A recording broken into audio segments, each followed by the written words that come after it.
We have a Runverse coaching video. He's about to destroy our boy, Woody Wiesman. Let's keep watching. You gotta love people on steroids justifying their bullshit training. Like, bro, gear causes muscle growth independent of the training stimulus. And we've even got studies to show this. You can sit at home, take steroids, and you'll build muscle without even training. And don't get me wrong, there are a lot of enhanced dudes who train very intelligently. But the overwhelming majority use what's called an appeal to physique. Meaning, I did this, so that means that's the best way to do it. Which is just not true. There are mechanisms to hypertrophy. And objectively better ways to do things. Woody is actually kind of correct here. The appeal to physique, it makes you more credible because if you're trying to learn about hypertrophy, that's the science of building muscle. So it makes sense that you want to listen to people who are bigger because they've built more muscle themselves. Therefore, they must know what they're talking about. The problem is people lie. People lie, and if you have really good genetics, you'll grow really well just by training hard, training consistently, eating enough protein, getting enough sleep. Just those 4 things alone will cause like 70 to 80% of the muscle growth you are genetically capable of making. Therefore, while it makes sense to try and listen to people who are bigger and assume they know more about hypertrophy because they're bigger, at the same time, you still want to look at the information on its own objectively to analyze if it's any good and experiment in your own training to find out what works best for you. Because if you're trying to go from 90% of gains to 100%, there's no one correct way of optimizing your training. You simply have to experiment and figure out what works best for you.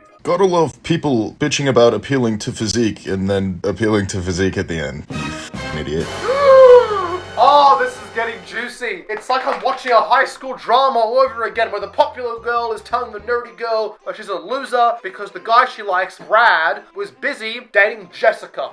Jessica, it's always a Jessica bro. And then that popular girl's gonna get her heart broken by Tyrone because he cheated on her with Beck. So again, guys, steroids do not just build muscle just sitting there. Okay, the 10 kilos that he talks about, which it clearly just said 8, so he rounded up to make it sound so more severe, was water weight. It's literally all water weight, glycogen retention from the gear itself. Anybody that's ever started a cycle knows you pack on 15 pounds in like the first 3 weeks. And that's all water. And this shows one of the problems with outcome studies, because when people talk about lean mass, scientifically that usually includes muscle mass and water weight. So what happens is you can put on 5 kilograms of lean mass. For example, Jeff Nippett's video, it'll tell you that for his brother who was new to lifting, he might have put on, let's say, 20 pounds of fat-free mass or lean mass, when in reality, that is mostly water weight. Because of that, these studies can be kind of off. I do like Runverse, but he is a bit mean sometimes for no reason. Anyway, welcome back to another horrible, terrible, disgusting Instagram gym advice video. We start off with our boy Runverse coaching, that really mean maths teacher that kind of bullies the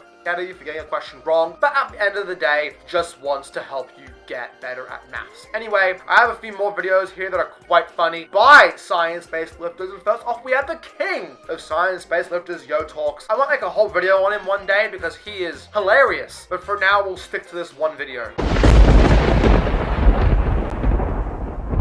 Hypertrophy propaganda we are falling for. Time for rapid fire! Supinations. Training only supination for bicep growth is probably not the best idea because the supinator of the forearm will most likely take over. Something to try out, but is not necessary. Full body sounds good because you can theoretically train each muscle group 3 times a week. The problem with that is because of soreness and recovery issues. Sometimes you cannot recover in time to train 3 times a week in the first place, and your volume will probably be too low because you're trying to cram in the training for all muscle groups in a single session. Therefore, it's a good split, but I would not say it is the best split. More exercise is better than less exercises, more sets. I do not 100% agree with this. I think it really depends on the person. Theoretically, you could hit more regions of the muscle, but different muscles only have so many functions, so it's probably not worth the mental energy to think about trying to train every single function or every single exact movement. Pick a few movements that you like. Atrophy starts in under 48 hours. This is technically true, although the atrophy is so little and so small that you will not notice it in the real world.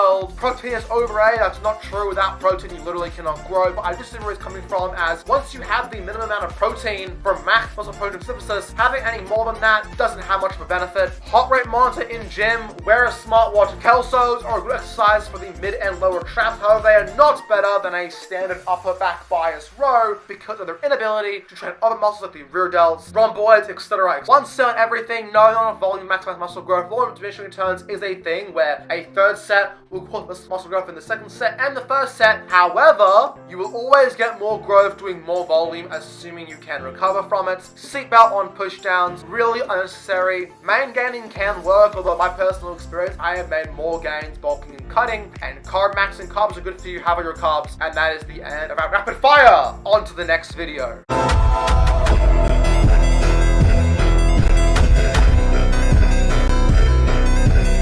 Here we are with more science-based nonsense. The problem with these people is that they like to give very vanilla, black and white sort of answers to what the best way to approach hypertrophy training is. And the problem with that is people respond to things differently, and what might work best for you might not work the best for everybody. For example, saying a 6-day split is bad because it takes 3 days to recover is not true for a lot of people. Some people can recover faster than that. That's the reality. Saying that a 2-hour workout is bad because it has to be within 60 to 70 minutes. Why can't it be 80 minutes? Why can't it be 50 minutes? It's arbitrary and makes no sense. This entire video is dumb.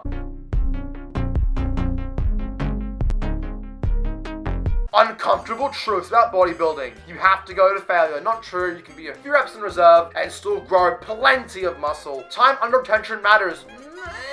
Time under tension is the villain of muscle growth. It is a lie perpetuated by pencil necks alike. You see, how long your set goes for, aka getting more time under tension, does not really matter. We know anything from 5 to 30 reps can produce the same muscle growth. If time under tension was a driver for hypertrophy, that would mean that longer sets, that sets with more reps, would automatically be better. But that is not the case. It would also mean that longer eccentrics cause more muscle growth because you'd have more time under tension. It took 3 seconds on the way down versus 1 second. But that was also just proven in studies as well, with the length of the eccentric not really mattering as long as you control the weight on the way down. Reps under 5 is too low. Under 5 reps can work with 3, maybe 4, but yeah, for the most part, 5 and above might be a tiny bit better. The pump matters, not really. You are not fatigued. Depends on the person. Anyway, this entire video has been a very long 13.5-minute rant, but thank you guys for watching. I do appreciate it. If you like this content, make sure to like, comment, and subscribe for more videos like this. For now, thank you for watching, and I will see you all in the next video. Goodbye, everybody.